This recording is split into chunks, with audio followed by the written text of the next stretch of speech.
Committee Room 30. Sound.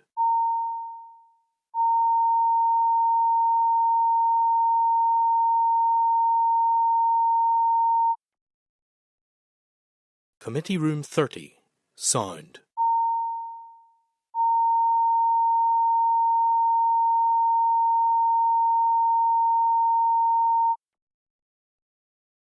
Committee Room 30. Sound.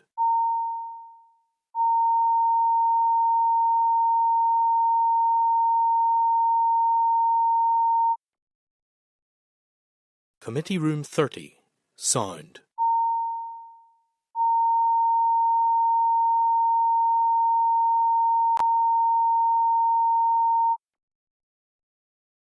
Committee Room 30. Sound.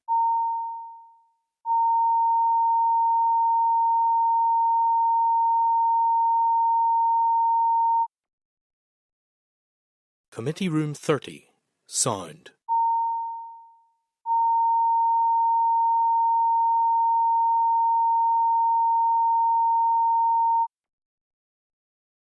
Committee Room 30.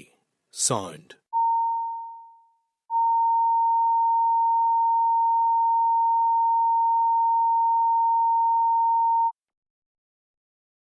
Committee Room 30. Sound.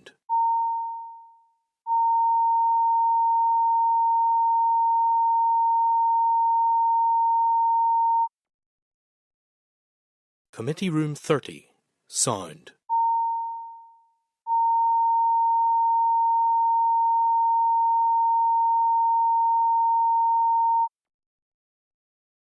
Committee Room 30. Sound.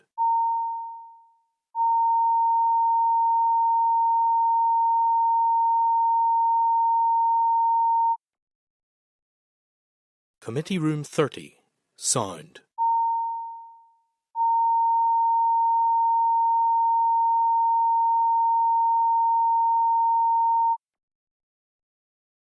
Committee Room 30. Sound.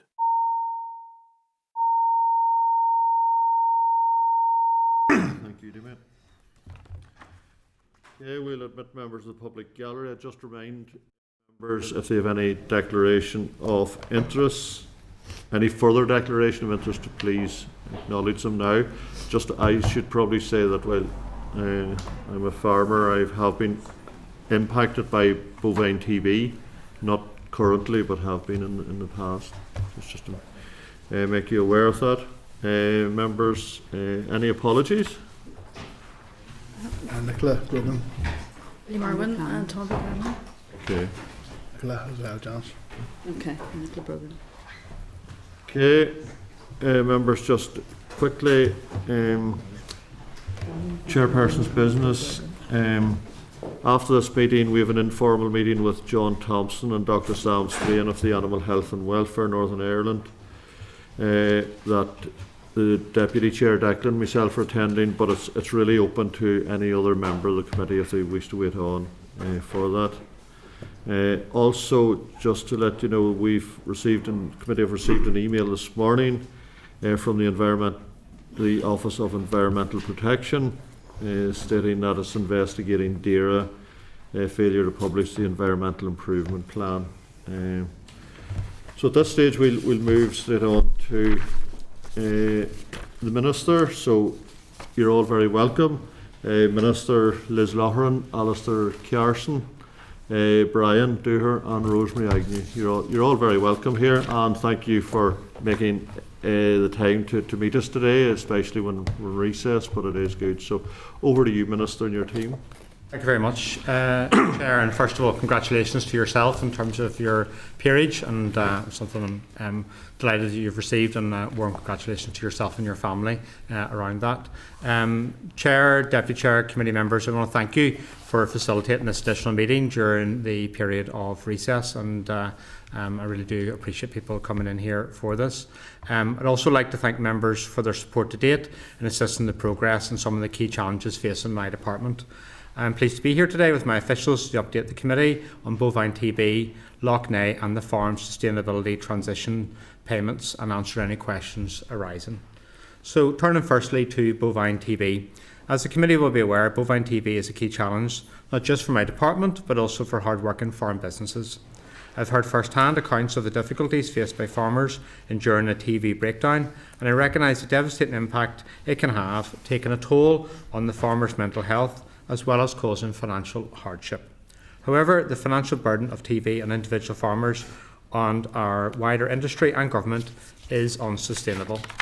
With herd incidence now at 10.17%, the cost of the TB programme to my department in 2023-24 was just under £55.7 million, £36.5 million of which was paid out in compensation. That is why I asked Brian, immediately upon taking up post as Chief Veterinary Officer, to undertake a review of our approach. This review will look at all matters relating to the Bovine TB programme and policy, including the actions contained in the Bovine TB eradication strategy. In determining the steps to address TB, it is important that we always look at what we are doing to ensure it is evidence-based and also sustainable. The review will include engagement with a range of external and internal stakeholders and consider best practice and issues in neighbouring jurisdictions. I anticipate that it will be completed by the autumn and will build on the department strategy, setting out an action plan and timing for key initiatives we must drive forward, in close cooperation with industry to drive down incidence rates and put us on a steadier footing towards ultimately eradication. I know that members of the committee and industry are particularly interested in two aspects of the TB programme, those relating to wildlife intervention and also compensation. On wildlife, officials have taken on board the judicial review ruling of October 2023 and are working towards providing me with advice on potential ways forward. I am clear that all of the factors involved in the spread and maintenance of TB must be addressed, but that actions must be based on science, firm evidence and also be cost effective. My department will therefore consider closely the science, costs and legislative pathway of any potential wildlife intervention for my consideration. Any new policy proposals in this area will require full public consultation. With regards to compensation, the committee are today considering the summary of responses to the consultation on amending the compensation rate paid to farmers for cattle removed under the TB programme, a consultation which, as members will be aware, the department was directed to undertake by the Secretary of State in the absence of ministers. 91.65% of respondents to the consultation identified as being from a farming interest background, with an overwhelming majority of all respondents, which is 98.3%, against a reduction in compensation rates. I want to thank all those who responded to the consultation and acknowledge the clear strength of feeling against reducing the level of compensation paid. The stark reality is, however, that the department has to live within a very constrained budget, and as I've already stated, the current programme costs of just under £55.7 million with £36.5 million paid in compensation are unsustainable. The costs of the programme are also continuing to increase significantly. Last year's programme cost was £53 million, a marked increase on the previous 5 financial years, where the programme cost each year was between £35 and £40 million, with an average compensation bill of £21.35 million.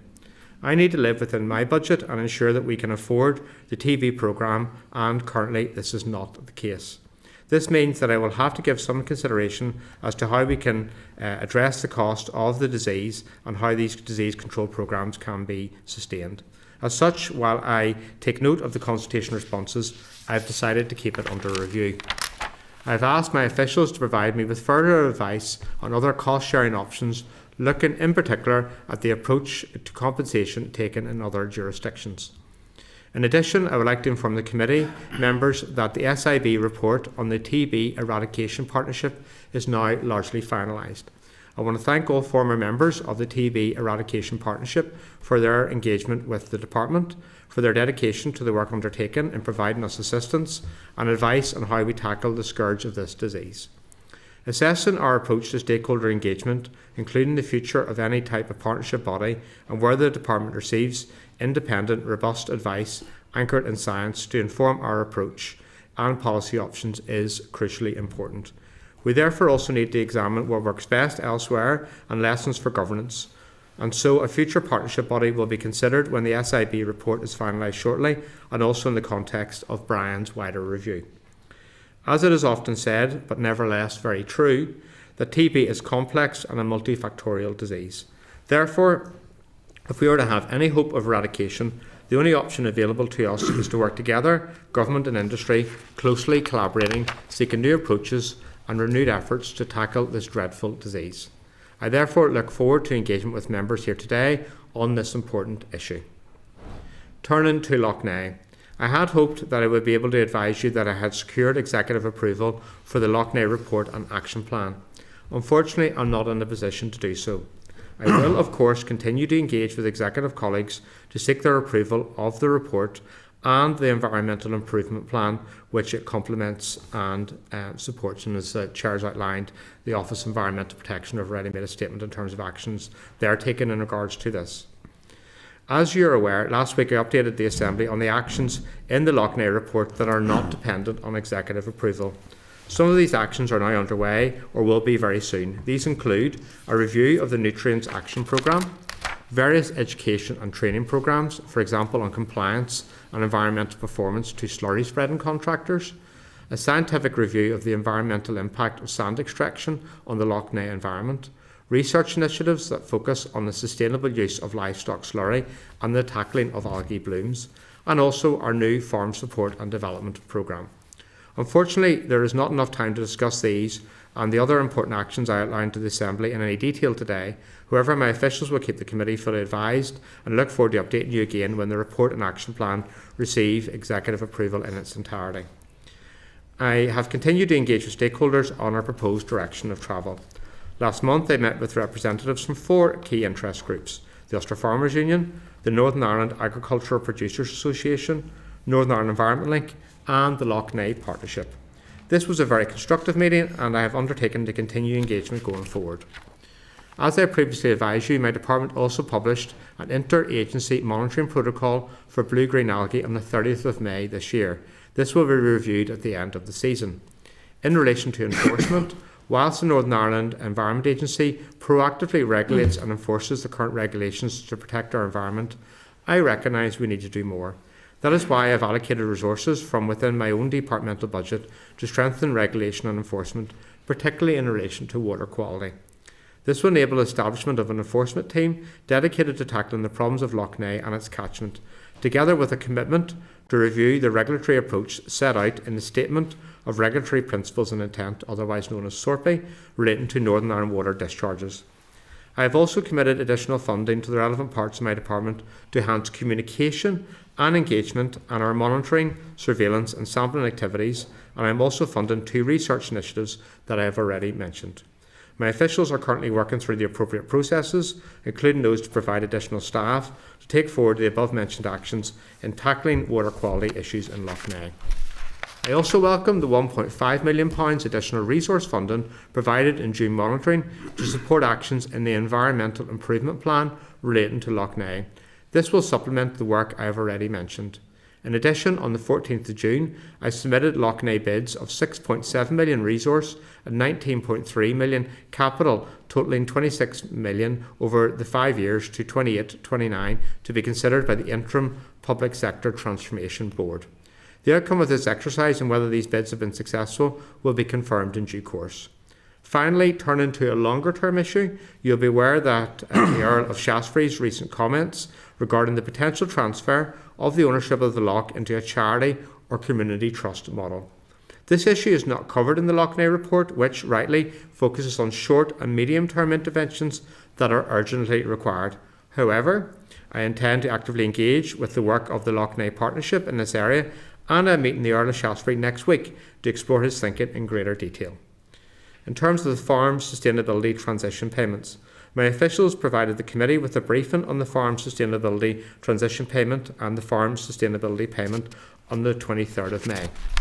Further written information was provided on the 17th of June to address concerns raised by members in relation to the current planning assumption to increase minimum claim size for the Farm Sustainability Transition Payment to 5 hectares. During recent oral questions in the House, I committed to come back to the committee to discuss this issue. I note the committee's concerns and its preference in relation to an increase in the minimum claim size, and I am happy that we have a further discussion about it today. Whilst I realise that some businesses potentially impacted by this policy may play an important role in providing quality produce to the Northern Ireland food chain, the decision to increase the minimum claim size is an economic decision based upon evidence. Farms which are farming small areas of land are likely to have very low levels of agricultural activity. Their level of outlay on agricultural activity and risk taken is likely to be low, although there are exceptions, and therefore it is questionable whether such farms should receive a resilience type payment. As the committee is aware, a public consultation on the proposal to increase the minimum claim size to 10 hectares took place in December 2021. The proposal in the consultation to increase the threshold to 10 hectares generated a significant degree of stakeholder concern. Based on consultation responses, the decision was announced in March 2022 that the minimum claim size would increase to 5 hectares with the introduction of the new payments. I am not currently planning to reverse this decision, and work is progressing to ensure that the secondary legislation requirements will be in place in the autumn. On the basis of the 2023 Basic Payment Scheme application data, the number of farm businesses that may be impacted by the move to 5 hectares of eligible land for the Farm Sustainability Transition Payment and Farm Sustainability Payment is around 1,400. It is important to remember that these businesses have the option to acquire additional eligible land and/or payment entitlements to ensure they remain eligible to claim FSP. For businesses that are impacted by the increase in minimum claim size, other sources of funding also exist.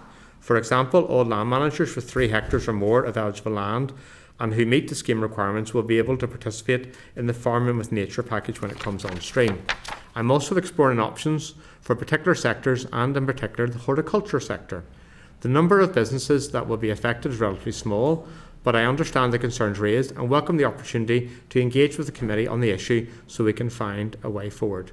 Chair, that concludes my opening remarks. I look forward to taking questions. And with me as officials, it's Liz Loughren, also Alistair as our Chief Scientific Advisor, and then Brian and Rosemary. I'm sure you all know us all, and we're happy to take questions and have an engagement around these issues. And again, I do thank you for meeting today during the period of recess. Thank you very much, Minister. And I suppose quite a bit in there, although not so sure that there's a huge amount of answers for us in and around the issues. So we have a few questions. I'll start off. Just can the SIB report on TB eradication, you said that was coming close to a conclusion, and you also said about Brian's review as well. Are those two interlinked in any way, or are they totally separate, or is there any cooperation between the two? I'll let Brian come in a wee moment, but the SIB review had already been commenced before I asked Brian to undertake his review. It just happens that these are starting to move along at a time. Do you want to say a bit more about that?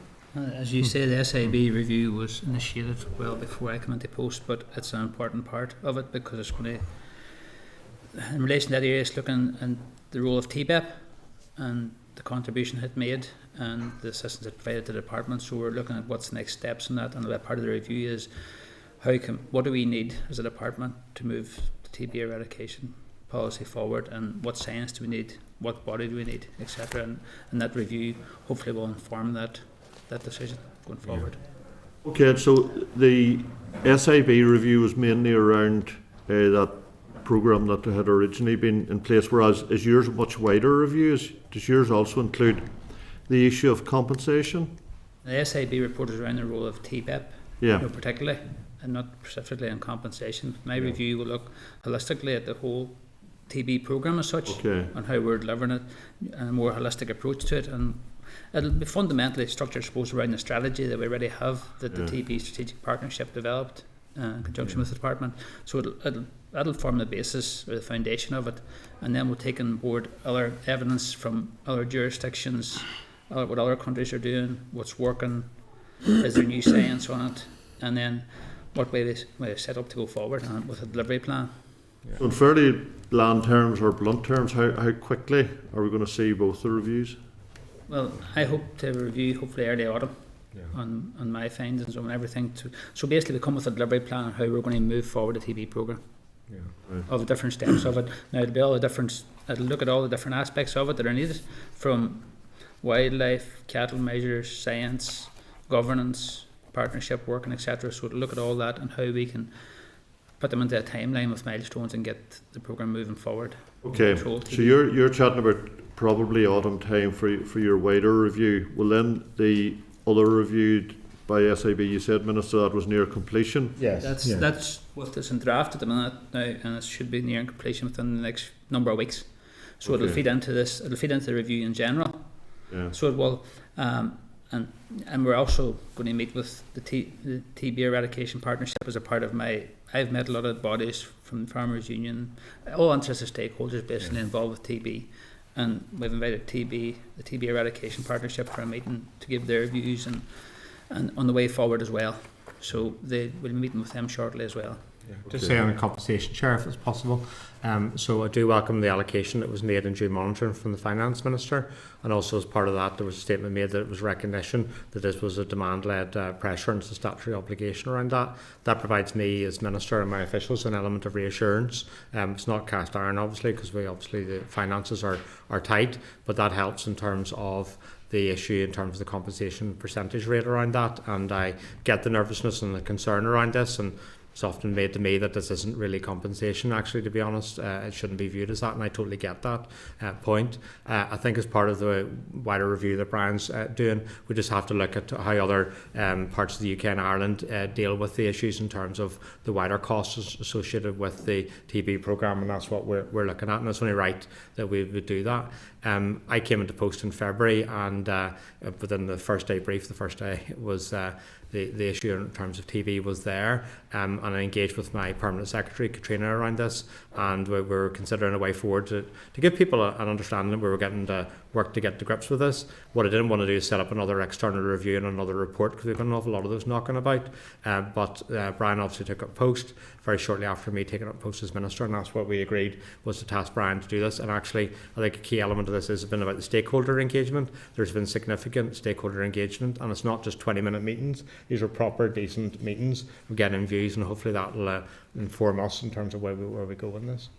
As I said, we are meeting the relevant stakeholders and the other devolved administrations as well. So get what's working well for them, what they could do, what they find is working, what lessons that they've learned, so that we can take all that on board and make sure we plan, do it as best possible moving forward, so we don't fall into any holes that they fell into as well, and particularly engaged with the South as well and all the relevant stakeholder bodies. Okay, Minister, just finally on the TB issue, you did mention that you're keeping the matter under review around, I call it animal valuation, you call it compensation. You're keeping that under review. How much of it under review? Like I'm wondering, is this fairly stable now that for the next 6 months, or could you come up with an idea maybe in August or September and say, look, I'm removing this or reducing this compensation? I think it's a fair question to ask, because I know the concern around this issue. I think the monitoring rounds and the level of support we get will be key in relation to this. We do have an element of stability at the moment as a result of due monitoring and in terms of the statement from the Finance Minister. I've said this before in the Chamber, and I'll say it here today. I have no desire to change the compensation percentage rate around this, but also I have an obligation to ensure we balance our books, so it's only fair that I say it has to remain under review, because we do need to have that consciousness around the need to balance our books, because if we don't do that, we're going to end up in a very serious situation in terms of treasury around it all. So there's no current plans to change the percentage rate in terms of compensation around that. I think the work that my department and myself have been doing with the Finance Minister has actually been really, really useful around that, and hopefully that, what I'm saying today, can give people an element of reassurance that the fact that the Finance Minister has recognised that this is a demand-led pressure is actually reassuring both for me and hopefully for the farming community. Okay, thanks. Moving on quickly to Lough Neagh, and you did accept in your statement last week there's no quick fix, and I think broadly we all accept that there measures can be taken, I suppose, to try and improve it in the short term. Can I ask about, you did mention the words you used were the sustainable use of slurry, and it's something I'm very interested in, because you know a lot of the nitrates and phosphates come in the animal feed, and then it goes back out in the slurry, and I'm wondering how much progress is there on that, or how much encouragement is there to the private sector as well, because they're key to all this. to try to resolve some of this? No problem at all. Officials will come in a second, but this is an issue that I'm quite passionate about, and I talk regularly to my friends, and they've said to me that for the last number of months I've changed because the issues I raise are those issues, because I think it's a really, really positive example where we can deliver change within agriculture for the benefit of everyone, for our environment, and also for farmers around that. We have the SBRI initiative, so we had phase 1, which is essentially proof of concept, and then we're moving to phase 2 in relation to this. I hear the calls in terms of engaging with the Ulster Farmers Union and IAPA and also environmental groups. They want us to move quicker in relation to that, and I think that's really encouraging, because what we're doing is we're pivoting away from the idea that slurry is something as a problem to something that is an absolute resource in relation to this. Now, we'll want to move at pace in relation to this, and we want to move with the farming community and also the private sector in relation to this. So the next step will be phase 2, and I think that's potentially coming up relatively soon. It is, Alistair. Yes. Sure. Thanks, Minister. Yeah, after a successful phase 1 demonstrating the proof of concept in terms of centralised anaerobic digestion and nutrient recovery, phase 2 is turning the proof of concept already proposed into reality with scale separation of livestock slurries and its establishment at demonstrators' sites. The full business cases have been approved for the Department of Finance for phase 2, and the project will open for applications from phase 1 suppliers this month. So things are moving on at a pace in relation to it, Chair. And obviously it represents a part of an overall package in terms of nutrient management for the agri-food sector and sustainable nutrient management. Can I ask about algae bloom? There's been a bit of it found in Lough Neagh as well. Yes. Is there much other throughout Northern Ireland? Is it very widespread, or?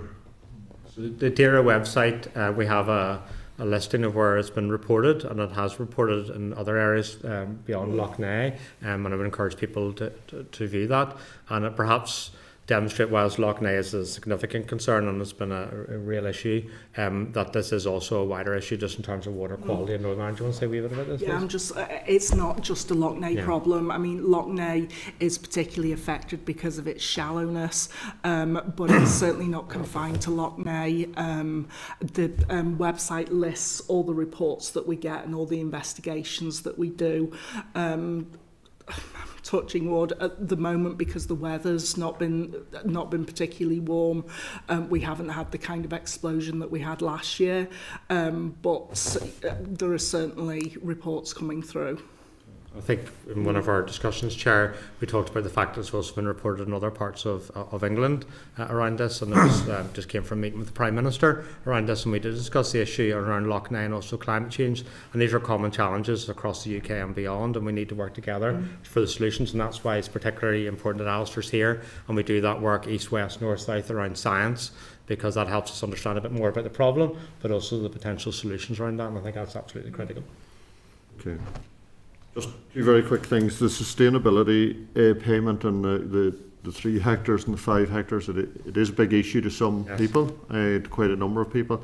And I would just put on record, it's not all just about being able to access sustainability payment. There's a bit about planning as well. And I know that's not your responsibility, but it does have an impact on some of those looking for planning if they can't demonstrate that they have a farm business. But my final point, and it's not something you mentioned today, Minister, but I did hear you on the radio this morning around the veterinary medicines issue, and that seems to get into a very critical point. And I totally accept that this is a negotiation between the UK and the EU, but I'm just wondering if you can give us any indication, and if maybe at some stage you would let us know what sort of involvement you have, if any, in the department here, because it's crucial to the farming community here. And I think it's a really important point you've made, and it is absolutely crucial, and it's something I've got to work on in terms of this new government straight away. So it was the issue in terms of EU exit and the challenges arising from that, and the potential solutions are a matter I spoke to the Prime Minister about this morning alongside the Secretary of State. The Secretary of State has got a shared desire with me to work through those issues at pace, and that's one thing that I spoke to Brian as our Chief Veterinary Officer first thing this morning in relation to. So I will be approaching approaching the new DEFRA Secretary, particularly in relation to the veterinary medicines thing, in terms of potential solutions around this, and the need to move forward at pace. And that was acknowledged this morning by the Prime Minister and the Secretary of State, that they need to move forward in relation to a number of these EU exit issues at pace. And I think that is really welcome to see that there's a recognition of that and a desire to work with us. So what I will be doing is engaging with the DEFRA Secretary. I'm happy to share a copy of my correspondence to the DEFRA Secretary, which should hopefully go this week, outlining the potential solutions around this issue, because I get the concerns and we do need to move in relation to this. I'll also be engaging with the Irish Government in relation to this matter as well, because there's shared challenges around this. So I think that we can achieve so much more together, and that's why it's important I keep yourselves as a committee appraised in relation to this. And I want to thank particularly the different stakeholders within the agriculture sector for their positive and constructive approach in relation to this, whether it's in relation to BVA, NOAA, UFU and others. That has been really, really welcome, and we want to work with them on the time ahead, because the key thing for us here is we want to give certainty to people around these issues and be focused upon solutions, and that's what I'm doing. And we know we talked about it this morning, and there's correspondence being finalised in relation to this. Okay, thanks for that. Deputy Chair Declan. Thank you, Minister, and thank you very much for coming along for this briefing and during the recess as well. We really appreciate that. There's a couple of points I just want to pick up on in relation to the farm support scheme. Obviously, I felt disappointing that you're not taking on board the 3 hectares. You know, that's a break with the rest of Ireland and the rest of the EU, where the minimum claim size is still at 3 hectares. And I know plenty of farms where I live where they have 7.5 acres of land, and they are productive farmers and good environmental custodians, and it does have an impact for them. And the Chair's right as well. It does have an impact, obviously, if you go for planning. The planning service will ask, is there an active farm business number here? Although it's not written into legislation, it's just with an active farm business. If the farm business isn't active by the number, then the onus is put on the applicant to demonstrate they've been farming, and then that becomes very, very challenging. So that's a disappointment. And then just more broadly in terms of the farm scheme, I have had the occasion recently, and we've all been out in the doors recently. Last weekend, most days up in the Sperns, fairly high up. And there is a feeling that the new farm scheme being brought in doesn't fully take on board the needs of farmers in marginal areas. You know, I've been speaking to sheep farmers up in the Sperns there who are losing some of their single farm payment to pay for a beef scheme, even though they have no beef cattle. You've no intention to resume the areas of natural constraint payment, which was cut back in 2016. And also, I've been raising the point for a while through questions and one thing and another that the new beef scheme being brought in, it's going to be challenging for, say, native breeds and even in marginal areas to try and neatly get into those calving intervals. And it struck me when we were in the Caffrey College there the other week, they made the point in the Caffrey College that it's something that they not struggle with, but they find a challenge to get those calving intervals down. I'm just thinking, if you find a struggle to do that in a college surrounded by scientists in a very controlled environment, what's the chance if you're a farmer in the snow up in the side of the Sperns doing that, you know? So maybe flexibility is around that, and I don't think that's been fully taken on board. So the point I'm trying to say to you, Minister, is that there is farmers in marginal areas. You know, you could be standing up in Crana in the Sperns, and 6 inches of snow, and there might be snow 6 miles down the hill, you know. So it's a very different environment there. So there's a number of things which, more broadly on the new farm scheme here, which I think that needs to be taken on board in terms of those farmers in the most marginal sort of areas. Yeah. No problem. Thanks, Declan. I think, look, I get the concerns around this, and that's why I was quite happy to come to committee and discuss it. And I think you know me by now that I'm very much willing and very keen to engage with people, because I think that's where our politics sometimes fails in this place, where we don't engage and don't listen. So I'm taking on board the feedback you're giving to me in terms of the 5 hectares, 3 hectares issue. suppose ultimately for me, I have to take the advice and the evidence in terms of the good use of public funds in relation to it, and whether that is actually justified in relation to it. And that's I know that probably comes across as a bit cold in relation to it all, but that's sort of how we'll have to make these decisions in relation to that. Also, agricultural policy is important, it's absolutely critical, and I totally get that, and I'm very committed to it, but also it shouldn't be there in terms of to facilitate planning applications. That should be a separate matter in relation to that, and just think it's best to, like you also know me, I'm a bit of a straight dealer, I just say to you that I just don't think that's right.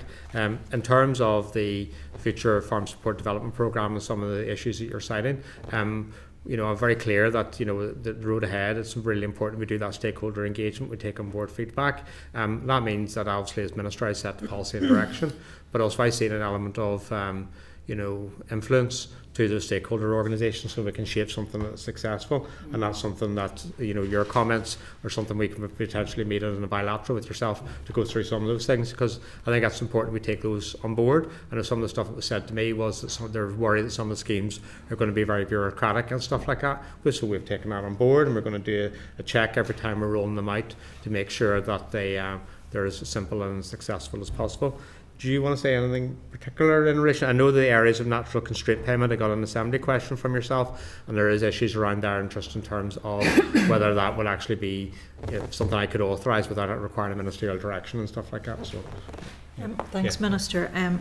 Probably just on the suckler cow scheme, we're still working our way through the details of the suckler cow scheme to bring forward to Minister for his consideration, and obviously hopefully in the early autumn we'll be in front of this committee. But really just to say, you know, we've had quite a bit of pushback both on the beef carbon reduction scheme and on the suckler cow scheme around native breeds. But whenever we do an analysis of the data that is held in NIFAS, it doesn't support what we are being told. So the evidence we have would not support that there's anything really distinctly different by how a native breed performs on a farm compared to, and I'll use a Limousin as one of the bigger continental breeds, or a Charolais. If we look across all the animals, and you know, all of that information was in the consultation in 2021, and also the full analysis was in the decisions that were made in March 2022. But I do recognise it's a concern, and we're looking at it again. We're looking at the more up-to-date information from that period to see if there's any change or any difference, and that will come forward to Minister for his consideration. That's probably all I want to say. Thanks, yeah, Minister. But if you want to meet offline, we can have a discussion of it, because some of the stuff is very complex around it all. But I think it's important we get that feedback so that we can shape things that are viable. But we are guided by evidence and science. Not to say that we're not engaged in it and everything else, but ultimately when we're taking decisions, I have to also be able to ultimately be able to account to that to the Department of Finance in terms of the funding. Thank you. And just secondly, and you said in the SBRI it's open for application from phase 1 suppliers. So is that the 3 phase 1 suppliers that made it through in phase 1? Is that right? There were 6 suppliers in phase 1. 6 suppliers. Yeah. So that was successful proof of concept, and then taking it forward to phase 2. Yeah. And see those 6 suppliers, was that like a tendering process or an application process? Yes, yeah. How's that? Yes, it's a competitive process. So they applied, and they made you narrowed it down to 6. So these 6 then applied to phase 2. Yeah. There's there's a number of SBRI stuff knocking about. There's the stuff there in terms of sustainable utilisation of slurry, but also then it's in terms of the suggestions and ideas that have come forward in terms of how to tackle and potentially reduce the blue-green algae blooms in Lough Neagh, and that's a separate one which we had hoped to announce soon. And essentially that will be a call for anyone who has suggestions for us to evaluate them and see if any of them we want to give further consideration to. Some may be runners, some may not. We haven't properly done an evaluation. I think it's about 44 so far, so there's been quite a lot come through, but we just need to sit through it. And there's 6 for the slurry ones, is that right? There's 6 in phase 1. Yes, yeah. and it'll be open for applications from phase 1 suppliers this month. Yeah, thank you, Chair. Just as a matter, I'm assuming you limited to 6 because of the amount of money that was available. If there had been any more, it probably wouldn't have been worth trying to do a proper scheme, you know, Would that be right? Yeah, well, phase 1 was looking for proof of concept, Chair, and on a range of technologies, and so it was quite broad ranging, and so that was the establishment phase and the proof of concept. And because it's been successful, then the SBRI will run to the phase 2. Hey, Patsy. Thanks very much, Chair. And just if I could piggyback on that issue, please. Could you advise me, because it is such specialism and many of it is innovative science that you're getting into, who are the arbiters as to whether it's effective or not? Do you have to draw in specialist advice from external to the department, or is it from AFBI, or where do you get that advice from? Because you don't want to be buying a pig in a poke in some of these instances. It's the 44 ideas that have come through in terms of SBRI. Yes. Sure. Sure. Through the process over the autumn-winter period, we established an independent science advisory group, and that contains academics and professionals from organisations across the UK and Ireland, and they've acted as a critical friend in terms of the policy review that's been undertaken, and, for example, undertook a high-level review of measures for in-lake management options, for example. So in terms of the SBRI specifically, then science advisory input will be developed and inputted into the review as appropriate depending on the technologies. Okay, thank you. I'll maybe just stick with Lough Neagh. I want to come on to other stuff just. On Lough Neagh, Minister, you clearly had to go ahead and announce your 20 proposals or measures for tackling Lough Neagh, but there were still 17 others outstanding there, both, I presume those included new legislative measures and also others that were possibly cross-cutting with other departments, or indeed the remit of other departments. Can you give us some insight into what those other 17 proposals are in fact, and what the delay is in having them incorporated within the overall action plan? So they do rightly, as you outlined, or fall in within different categories in terms of primarily cross-cutting issues. So it's about joined-up arrangements. So we have the Forever Mourns model set up. We don't have something similar to Forever Lough Neagh. We need to bring people together and have a partnership-based approach in relation to this. We need to look at conservation management plan. We need to look at stakeholder engagement. So that's one category around that. The other one's in terms of the wastewater treatment works. That's obviously DFI and NI water, so that's cross-cutting in relation to that. The other one is in terms of the sentencing framework review, in terms of the fines and penalties associated with environmental crime. That would be an independent review and a consultation in relation to that, and obviously that's cross-cutting with the Department of Justice in regards to that. And I've stated it in the Chamber, and I'll state it here today, that would be independent, it will be consultation, and it will take into account the fact that in many instances cross-compliance penalties also apply in relation to this, so we've taken on board feedback in relation to that. The other one's in relation to establishing a science platform, which is really key, which we've outlined. The other one's just in terms of how we manage fertiliser, and the proposals around that is essentially if you have a surplus in relation to phosphorus, we're going to save both the farmer and the environment in terms of restrictions on use of fertiliser with phosphorus because it's not needed. We don't want to be contributing towards that surplus in relation to that. And also setting up a database we already have in the south around fertilisers, so we want to do that. So they're the type of stuff that's there. In terms of the barriers to getting the report agreed, I have an understanding there possibly could be an executive meeting this week, and I will engage again with my executive colleagues today to see if there's any further issues of clarification that are required.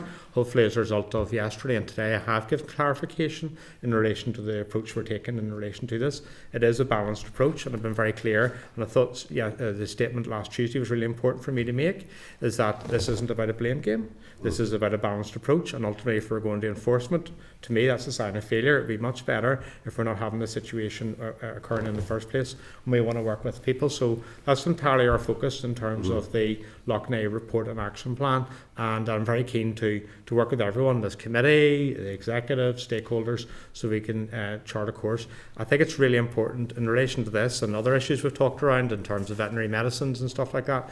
These issues are long-term issues, and there's no quick fixes in relation to some of these matters, but what we're doing is we're putting a laser sharp focus on being able to take action in relation to it. And I will meet with Earl Shaftesbury, for example, next week. That is more of a longer term issue, but what we're doing is a short term issue, is doing the independent review review in terms of the impact of sandridge. Well, just to get back then to the issues that need sign off by the executive, are you optimistic that that'll be done on Thursday or very shortly from other departmental stakeholders? We'll put them like that. So I'm a glass half full type of person, Patsy, and I would have a sense of optimism that we may get it agreed. And what I'll do is I'll try to fill that optimism with a bit of substance, where we will write to the executive colleagues today and see if there's any further areas of clarification that are required. And I think it's important that we give that clarification and we give that reassurance. And I did read with interest the Irish Farmers Journal last week in terms of our proposals in terms of fertiliser with phosphorus, and there is a fact that some elements of that are already a requirement under cross-compliance penalties in relation to that. So we'll give the clarification we can get. And can I say as well, in terms of that engagement, and we said we met with the UFU, NIAPA, Northern Ireland Environment and Lough Neagh Partnership, I would say thank you to all those 4 organisations for their engagement around these issues, because I think that has been really positive, and I think the commentary from those organisations in the recent times has been constructive, and I welcome that. Yeah.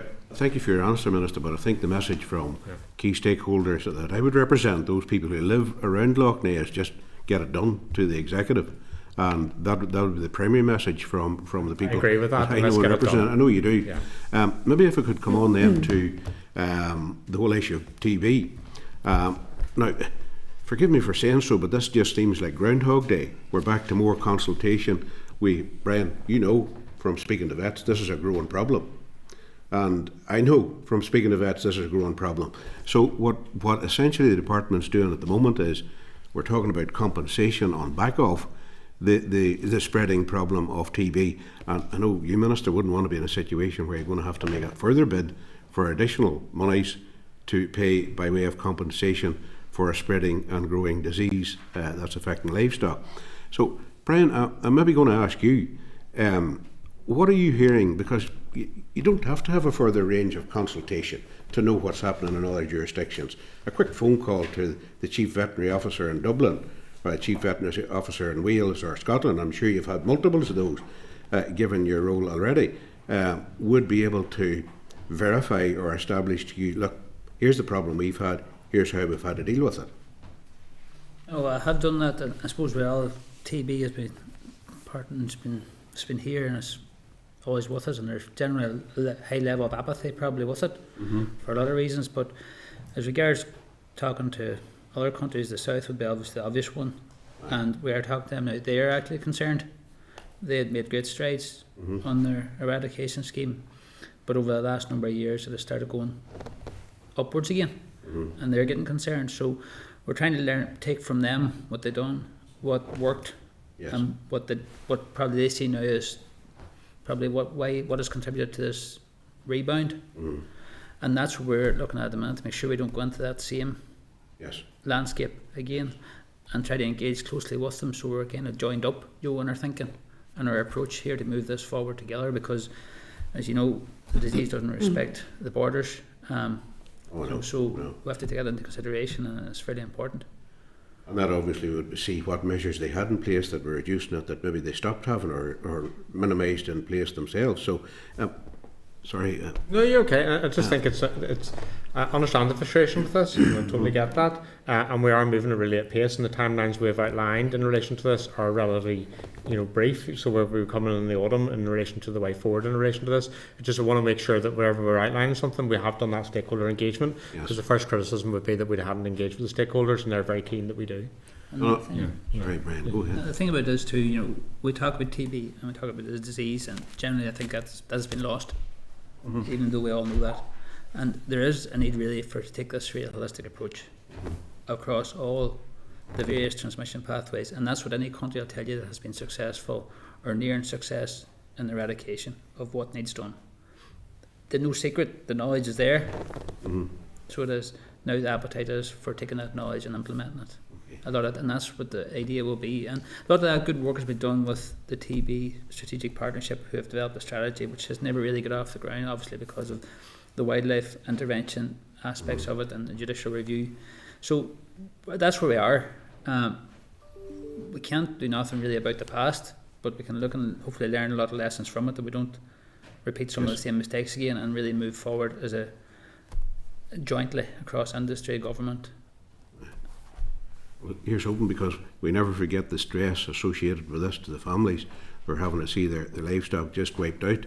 That's a big issue. And finally, just then, as you mentioned, collaboration and working with the authorities in the 26 counties in the Republic around this. I did notice a statement from An Taoiseach Simon Harris there about veterinary issues, and that now possibly the door might be slightly more open than it was before under the Tory regime. So, I presume you raised that with the Prime Minister, the new Prime Minister, this morning, Minister. Do you see, or is there anything further that you feel needs to be done around that, possibly even with the Irish Government, to make sure that a door that maybe was difficult or less easy to open previously could now be opened in a more, how should we put it, cooperative framework than what might have existed beforehand with the EU? That's an important question, Patsy. And the discussions I had with the Prime Minister and the Secretary of State this morning were about the faithful implementation of the Windsor Framework, but also dealing with any of the issues arising from EU exit in a solutions-based approach, but also recognising some of the issues aren't going to be resolved overnight. These are, they're going to take time to work through, and I think it's important we're honest in relation to that. On the record as Minister, in terms of the desire to have an SPS veterinary agreement in relation to that, the Labour Party previously been on the record in relation to that.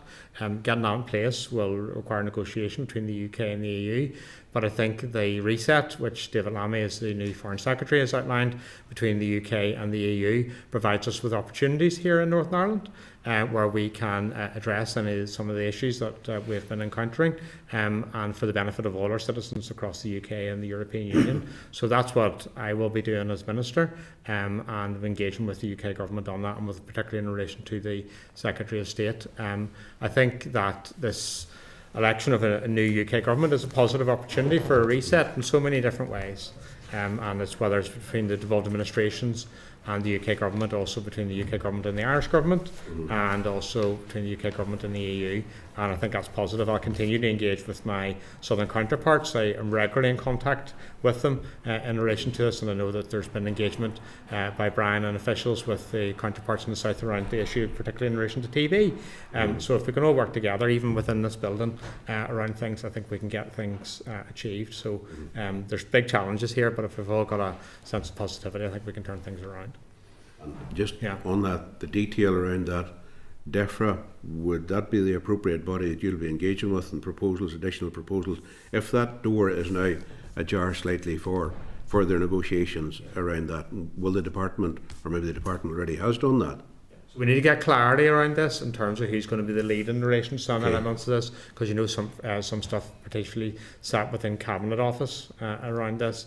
But I'll engage with anyone around this because we want to find a better way forward in relation to some of these issues. And this isn't coming just from cold as well. I've done significant engagement with shadow spokespeople from the Labour Party in relation to this, and we had a meeting with the two shadow farming, food and rural affairs ministers of state recently as well, and that was an afternoon meeting, and we were really productive around that. So I think what's heartening, if you're going to be honest, is the level of interest in relation to the issues that we're facing here in Northern Ireland, and they want to work with us in that, and I think that's going to only be good.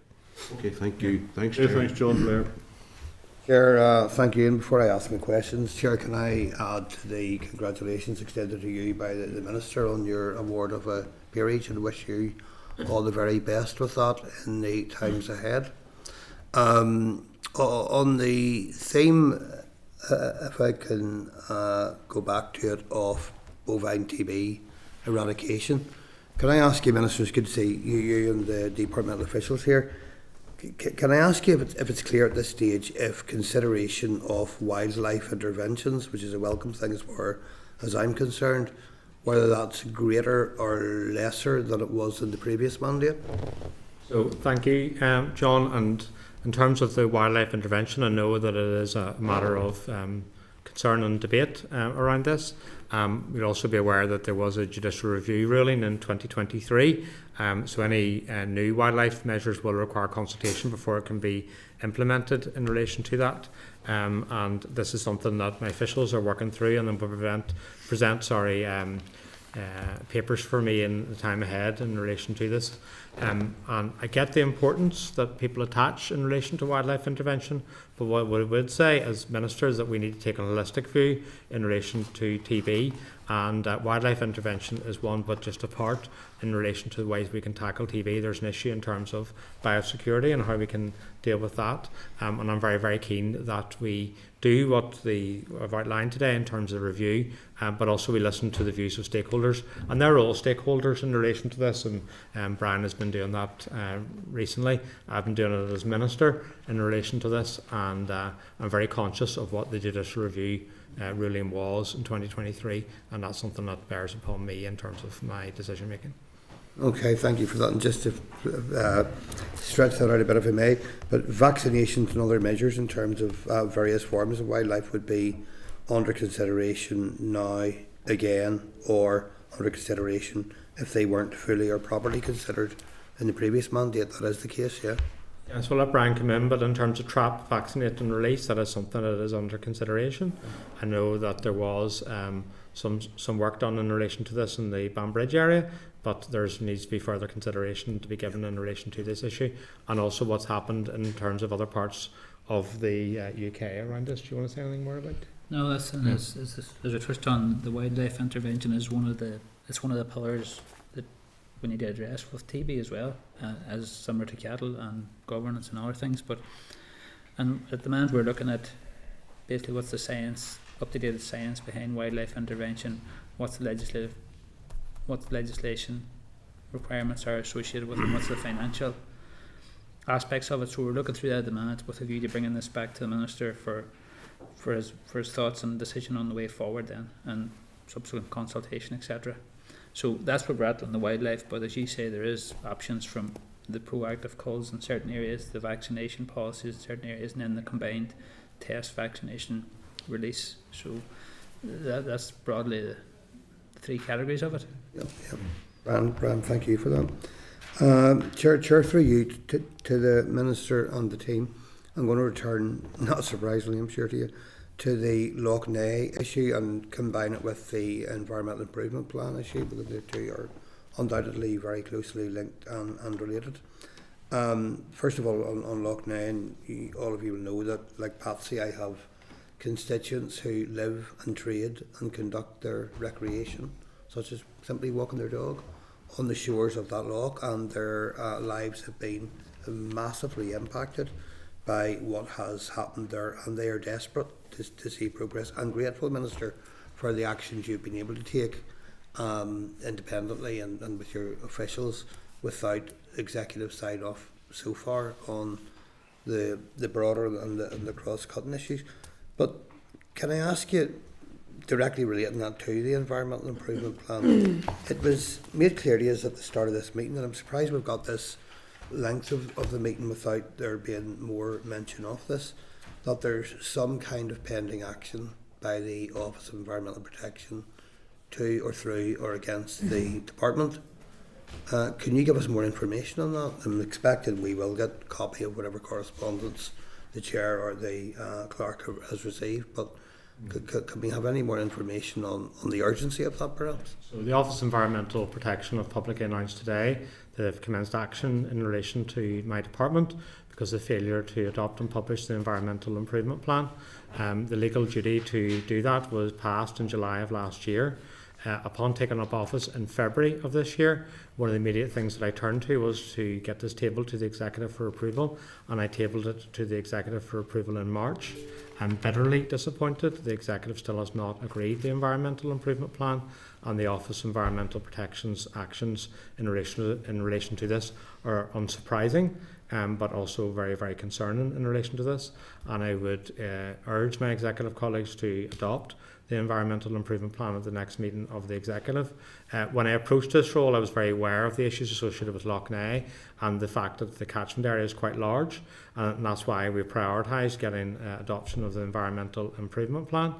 As the weeks and months progressed without agreement in relation to that, and that's not for the want of trying in terms of providing additional information and answering any queries. We also made a decision to get the Lough Neagh report and action plan tabled, so hopefully we could get both agreed as a sort of twin track approach.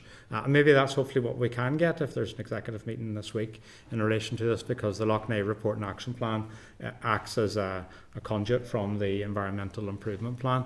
The Environmental Improvement Plan was consulted upon, and a final draft of that was circulated to executive ministers in March 2022 by the previous minister. It couldn't be agreed because there was no executive at that time. There has been some updates to it, really taking into account feedback from the Office of Environmental Protection. So hopefully we can get it agreed. It is scalable. A lot of the stuff within the Environmental Improvement Plan is saying that we will take action in relation to X, Y and Z, and I would say any money my department receives will gratefully take it in relation to that, and that will scale up the interventions we can make in relation to that. I do welcome the funding announcement from the Finance Minister in June monitoring last week towards the Environmental Improvement Plan, and hopefully that addresses any concerns in relation to the costs associated with this. But it is scalable around this, and it's really, really important that we get it agreed and we can get it published, because when I speak to people, the issue in terms of our environment and the need to protect and enhance it is something that's coming up day and daily. So let's set out a plan, and which would be our first environment strategy for Northern Ireland around it all. So a lot of work's been done and it's ready to go. Is there anything else you want to say, Liz? No, just to say that we have done significant work with Departmental, with colleagues across departments, to look at scalability and look at costs and make sure that this is affordable. So that has been done, that was all done sort of through May, June. So we're hoping that by providing that extra material to the executive, that it will be able to assuage any issues.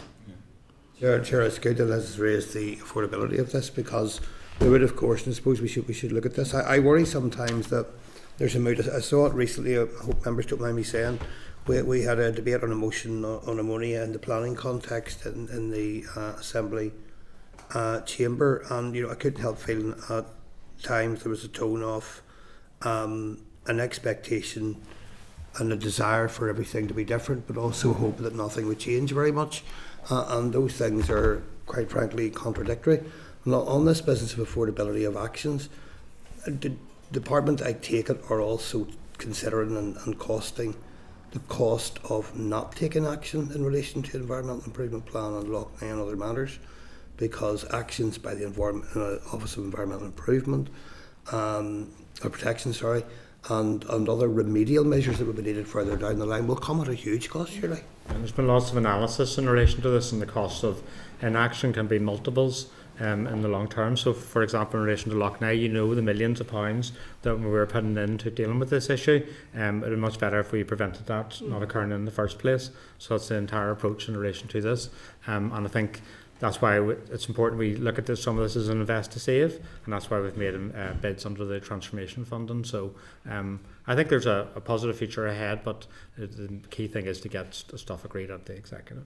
Okay, thank you all for that. Michelle. Thank you, and thank you for your presentation today. There'll naturally be frustration from the farming community that there hasn't been an announcement today. I suppose there might be an expectation, because we're meeting during recess, that there may be something that was going to be maybe not groundbreaking, but at least some sort of movement, even particularly in relation to clarity around the compensation aspect of TB.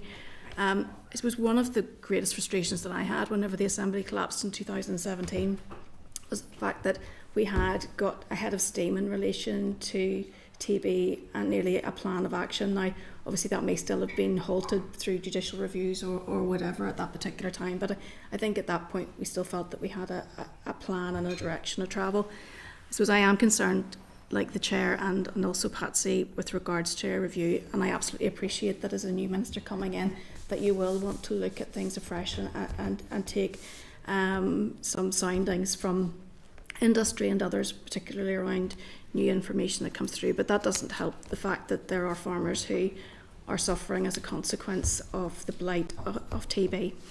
I appreciate the two issues are in relation to compensation and also the issues in relation to wildlife intervention, wildlife intervention isn't just about a cull, which is obviously something which is very newsworthy. It is about creating a healthy badger population, because if we have a healthy badger population, then naturally then our herds may be a little bit healthier as a consequence of that. But there are things which could be done which don't necessarily need to be part of a review that we do know factually need to be addressed, and that would be in relation to the skin tests and the accuracies around that. And I suppose I'm keen to know what work is being done in relation to that.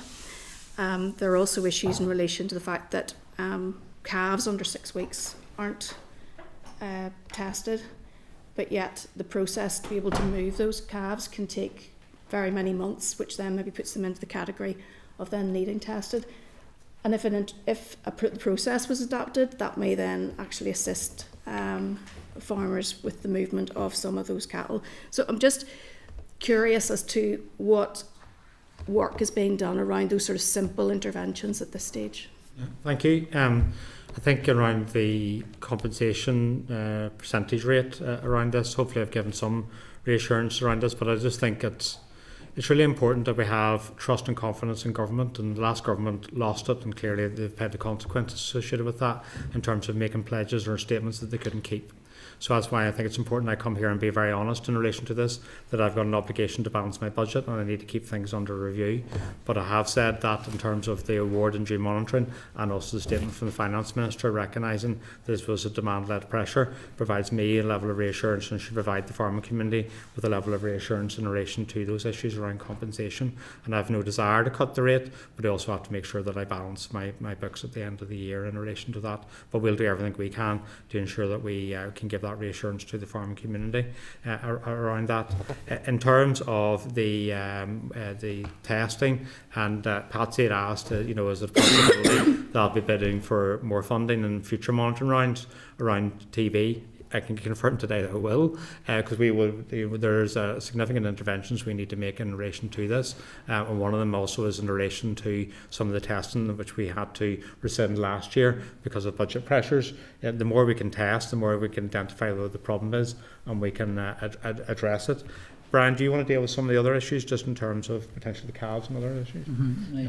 There's the 2 points you touched on there outside of compensation for skin test accuracy and the 6-week-old calf. So the skin test accuracy, we know that obviously a general standard interpretation and done well, it's 60-70%. And if you more severe interpretation, you can bring it up to 80-90%. But therein probably lies an issue that we need to understand, that because you haven't got a perfect test, you actually have an imperfect test. There you have to use everything. You have to treat. You have to work on a basis of risk as well, and we need to understand that actually trade, everything's done at risk because you have no perfect test. There is no such thing as black and white as such, to an extent. So it's one of the big understandings that we probably forget and we probably overlook is about that test. And there comes with the skin test, we have to use the blood test more to reinforce it and make it better. And we had a cutback last year, which obviously drastically reduced them figures, which definitely hasn't helped our programme. And I think it might be contributing to some of the issues we're starting to see develop as we talk. We also had a cutback on testing last year with our lateral check tests or risk tests to live within budget, which is understandable too.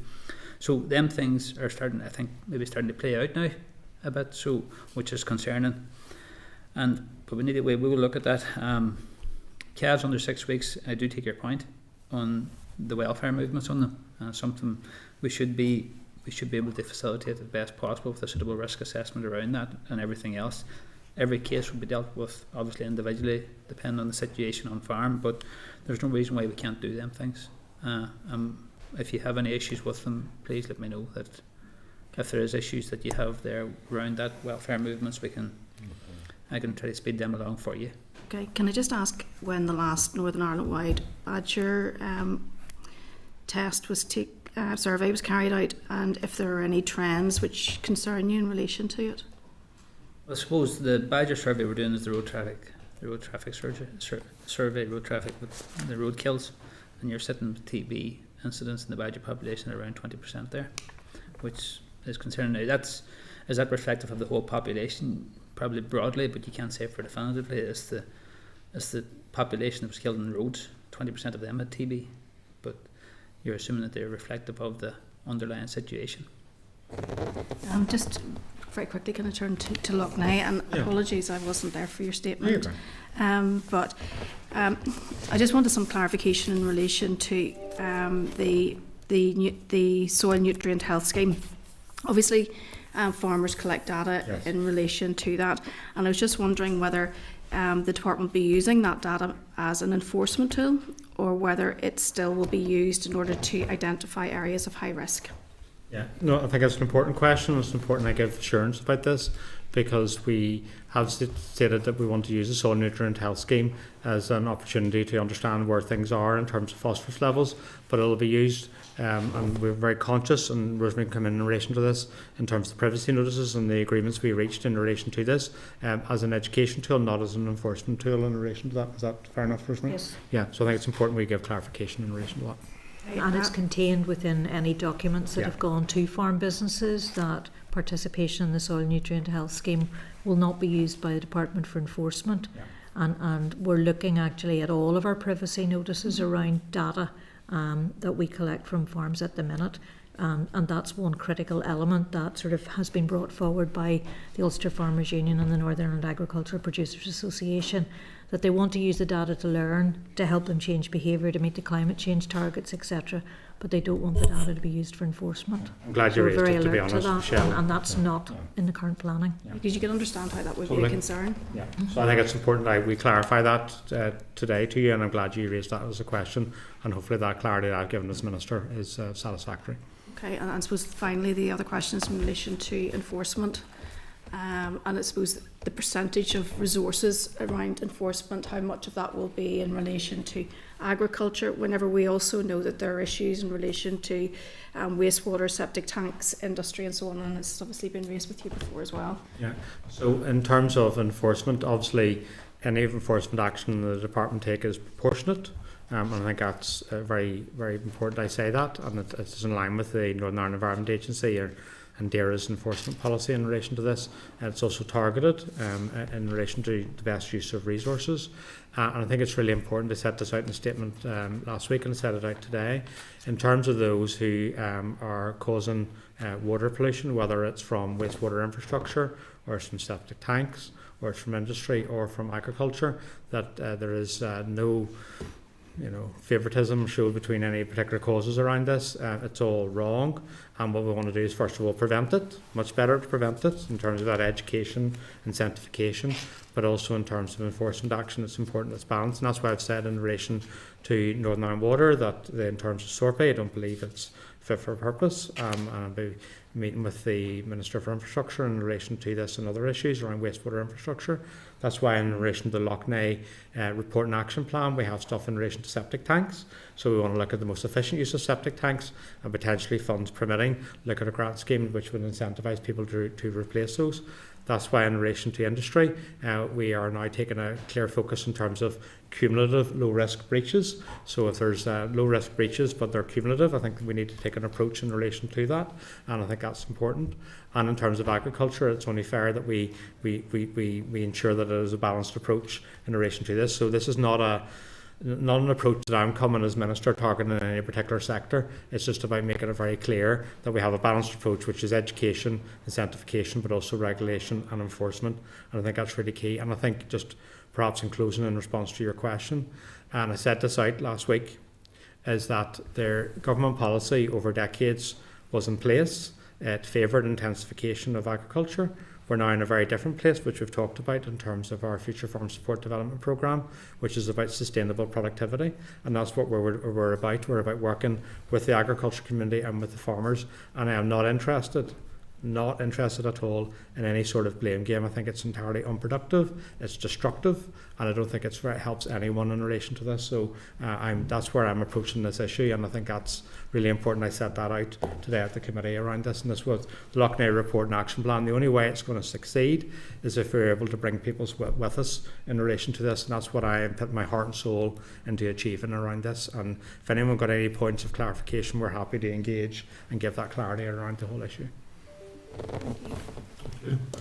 Just one follow up to that, Michelle. So I think once farmers hear of enforcement, they automatically see it as coming to them, and that's why I'm pleased to hear that, you know, it's not just going to be them, that if there's going to be enforcement, it's equal right across the board, because they see statutory agencies and maybe big business getting away with things that they certainly wouldn't get. So I would certainly think that would be encouraging to them, farmers, that just to hear, look, if they're wrong, they're wrong. That's fair enough. It needs to be enforced, but it needs to be equal across the board. So thank you. I agree with you, Chair, and I think it's important you say that, and no one's going to be getting a eyeball with me in relation to this, and just because there are brand names in Northern Ireland doesn't mean to say that they're going to get any sort of element of favouritism, and I think it's important we set that message out. This is about a balanced and a fair approach, and that's what I like to be. Yeah, thank you. Just one final point. It's not today with today's briefing, but in a matters arising with the letter from yourself around the Windsor framework, implementation issues, and whether you have discretion and control over certain issues, but just maybe you'd confirm, I read the letter as saying there's no great further progress on that. You aren't even certain. I think the last day you were here with us, you said you weren't even certain about some of the issues, whether you had control or not, and I'm assuming that's still the same. Yeah, so with the general election, obviously things wound down a wee bit in relation to this. And my previous contact, which would have been Steve Baker, he's now moved on to pastures new in relation to this. So I'm waiting to get my particular contact in relation to this as something that will be a very regular engagement, because I think it's important. We want to get clarity around some of these issues, not just for you as a committee, but for stakeholders who have been asking us in relation to all of this. And once I get that, I will update the committee in a manner which probably have been writing, if that's okay, in relation to these issues, because it has been a wee bit torturous in terms of trying to get who's responsible for what in relation to things, and I'm more than happy to come to committee and engage, but obviously those regulations are in place. We would appreciate you keeping us up to date on that, because it's a big issue out in the wider farming industry, just as to what you have responsibility for and what's not. Yeah, I think some of the issues I don't have responsibility for are, for example, in relation to veterinary medicines, but I take this role as an honour and privilege to have it, and I think it's about doing good for the people of Northern Ireland, and that's what I'm trying to do in this role, is advocate for the people from Northern Ireland to try to get solutions around this, because I actually think the people of Northern Ireland are the best placed ones to speak for it, and that's what I'm doing in relation to this and other issues. So there's an awful lot of this, Chair, in terms of the EU exit I don't tell an awful lot of people about, because I think people are sick, and tired of it, really, to be honest. We're just focused on trying to get solutions in relation to this, and I'm confident with the new UK government, I think we can chart a course in relation to this. We're obviously waiting for the new European Commission to come in place as well, and hopefully that'll provide an opportunity, and I'm looking forward to going over to Brussels in September, October as well, so there's a lot of work being done. Okay, Minister, Liz, Alistair, Brian and Rosemary, thank you very much for your attendance and for your information and your presentations, and wish you a good summer. Thank you. You too. Thank you very much. Okay, members, we'll go back to our agenda. Agenda item 3 is the draft minutes. Refer you to the draft minutes dated 2nd of July 24 at pages 6 to 15 in the pack. Are you all content that we read them? Any amendments? Agreed, thank you. Matters arising, just dealt with the one around the Windsor framework, unless anybody has any other comment, but it's just, I think they just wanted to give us something.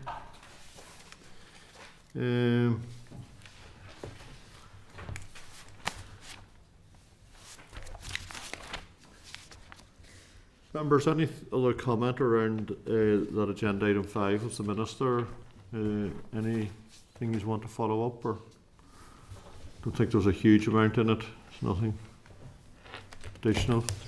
So it was a little disappointing that we. It was a little disappointing, I suppose, that we didn't have anything new.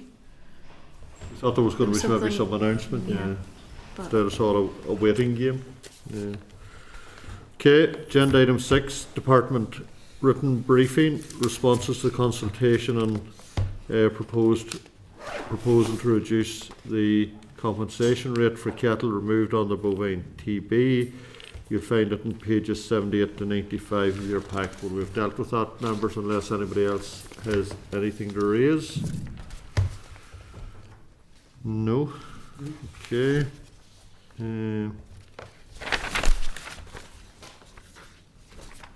members, agenda item 7 is the SL1, the Dangerous Dogs Compensation and Exemption Schemes Order, Northern Ireland 2024.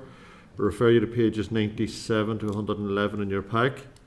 As a result of the making of the Dangerous Dogs Designated Types Order, Northern Ireland 2024, which added XL bully type dogs to the list of dogs bred for fighting, the statutory rule, the Dangerous Dogs Compensation and Exemption Schemes Order, Northern Ireland 2024, is now a requirement under Article 25A of the Dogs Northern Ireland Order 1983.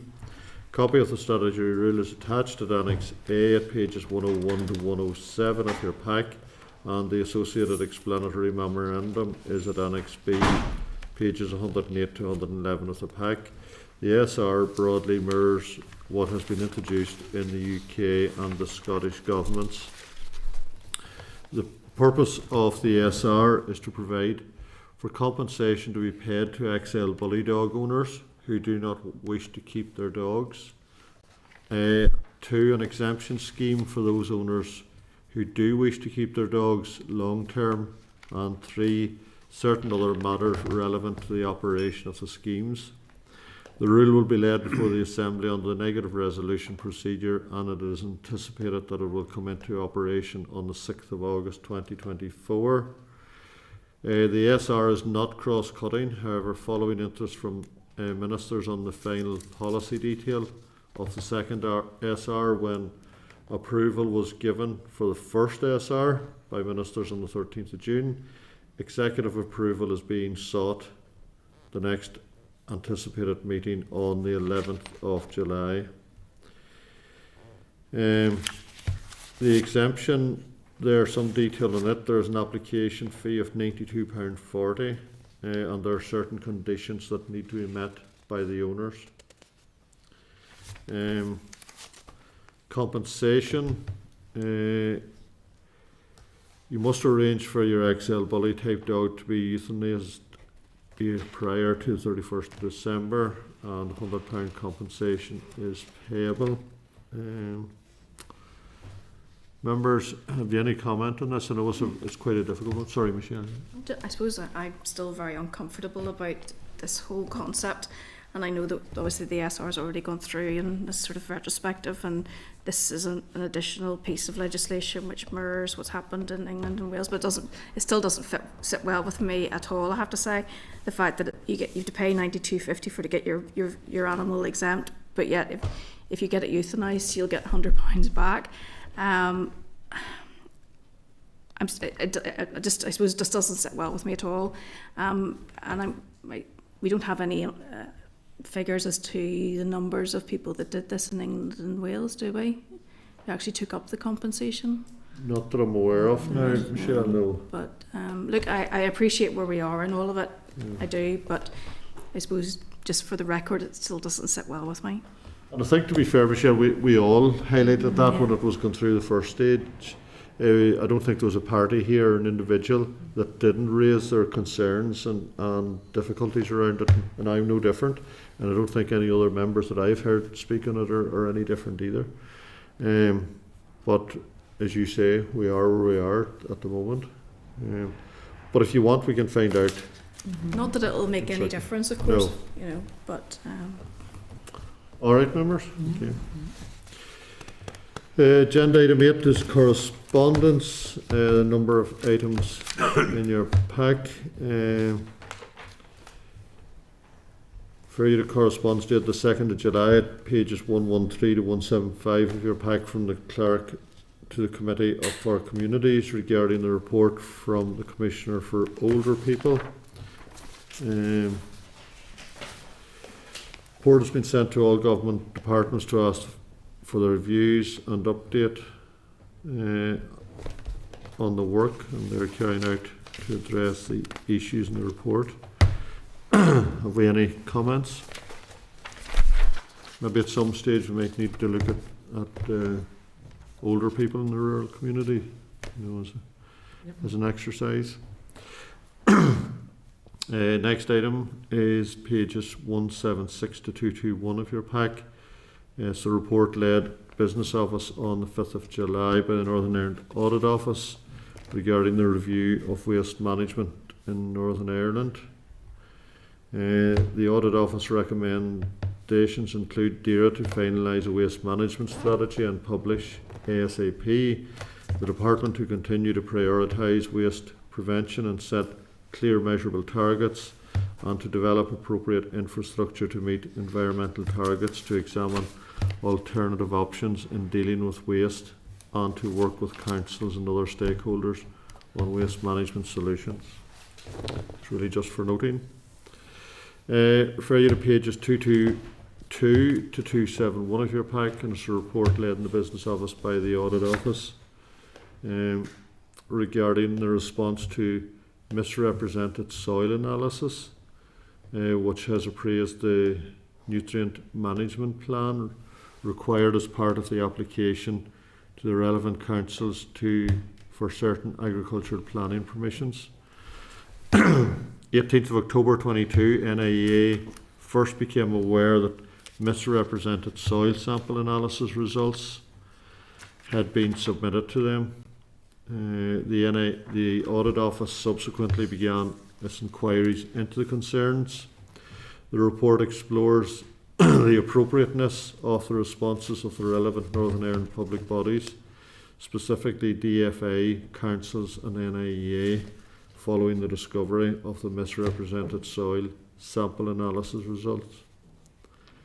The Northern Ireland Audit Office recommendations include the need for effective collaboration between statutory bodies, councils to review the scope of fraud policies, to learn the lessons from the circumstances surrounding the 2021 case, to have more effective controls in place that the NIEA should do independent sample testing and have additional environmental protection. DAERA and DFA jointly to review existing planning regulations. Members, any comment? Sure. Patsy? It might be useful if we had an update from NIEA as to what, on the back of this report, what they have done. Okay. Or if there are wider departmental issues. You all content with that? Yeah. Okay, pages 272 to 477 of your pack. Report led in the Business Office on the 5th of July 2024. Department of Agriculture, Environment and Rural Affairs Annual Report and Accounts for 23-24. This is quite a substantial report, and I suggest that over the summer when you've in recess that maybe you would want to read it in more detail. You content to note for now, haven't had much time to go through it at this stage. Okay, agenda item 9 is the draft forward work programme on pages 478 to 480. As part of the Parliamentary Excellence Programme, John Sturrock, KC, is to deliver effective questioning techniques for committees in the autumn. Committee team have been asked to schedule this into a meeting in September or October. First possible date is the 25th of September.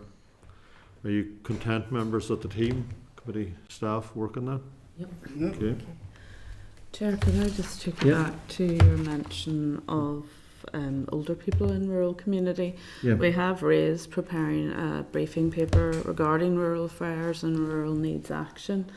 I could ask. A research paper? Yes, a research paper for us on that. That came out of our strategic planning day. I could ask them to ensure that they incorporate the needs of older people in the meantime and see where that takes us. Thanks. Thank you very much. Any other business, members? No? Date, time and place of the next meeting is scheduled for Monday the 12th of September 2024 in room 21 at 10 a.m. I wish you all a peaceful and happy summer. And any of those that wish to remain for the meeting with John Thompson and Dr. Sam Strain from the Animal Health and Welfare Northern Ireland,